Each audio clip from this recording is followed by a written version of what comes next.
বাজার যেতে এখানে কিছু একটা আদিবাসী বস্তি রয়েছে। সেইখানে পাহাড়ে যে মানুষ চলাচল করে এই পাহাড় অঞ্চলে, তো থেকে একটা স্কেল যে তাদের মধ্যে যে প্রতিভা, যে সেটা আমি বলে বোঝাতে পারবো না। আমাকে এতটা ভালো লাগছে যে আমি তাদেরকে দেখতে পাই, সাথে সাথে ওইখানে ব্রেক হয়ে ওই বাবুটার সাথে কথা বলার চেষ্টা করি। তো আমরা দেখতেছি এগুলো নিয়ে বেড়াচ্ছে, কিভাবে বেড়াচ্ছে। তো দেখেন সে কিন্তু পড়ে যাচ্ছে না। তোমার নাম কি বাবু? আর তোমাদের গ্রামের নাম কি? বাদলাপাড়া। আর তুমি যে এইভাবে দুই লাঠির উপর ভর দিয়ে যে চলতেছো, এটা কতদিন ধরে তুমি প্র্যাকটিস করছো? পড়ে যাও না? না। এটা কতদিন ধরে তুমি প্র্যাকটিস করছো? অনেকদিন থেকে প্র্যাকটিস করি। ও, তুমি কি ব্যাগ হতে পারো? এই যে চলতে ব্যাগ হতে পারো? ব্যাগ ব্যাগ পিছনের দিকে, পিছনে দেখো দেখি।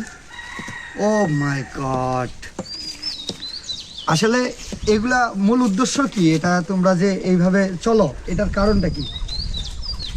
এটার কোনো উদ্দেশ্য আছে নাকি? এটা কোনো উদ্দেশ্য নাই, কিন্তু এটা মনে করেন যে একটু শখ থাকে, এর জন্য আর কি এটা বানায় কেউ এভাবে হাঁটে। এটা আসলে যে কোনো জঙ্গলে বা যে কোনো জায়গায় আপনারা এইভাবে যাইতে পারবেন, তো কোনো সমস্যা হবে না? যে কোনো জায়গায় যাওয়া যাবে, কোনো সমস্যা নেই। না। তো আসলে প্রিয় দর্শক শ্রোতা, এরকম মজার মজার বিষয় আমাদের গ্রামে এগুলো আমরা পাহাড় অঞ্চলে দেখে থাকছি বা অন্য অন্য অনুষ্ঠানে দেখছি।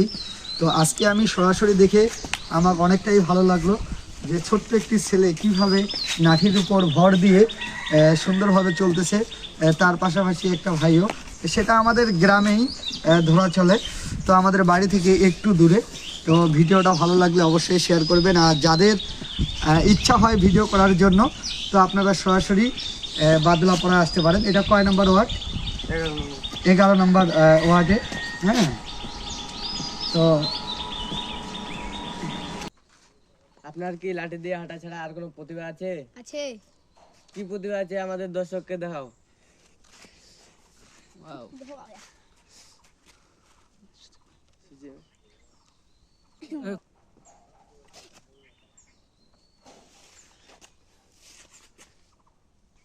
পুরা পুরা বিশ্ব চ্যালেঞ্জ, পারলে আমার মতন ডুয়েট করে দেখাও।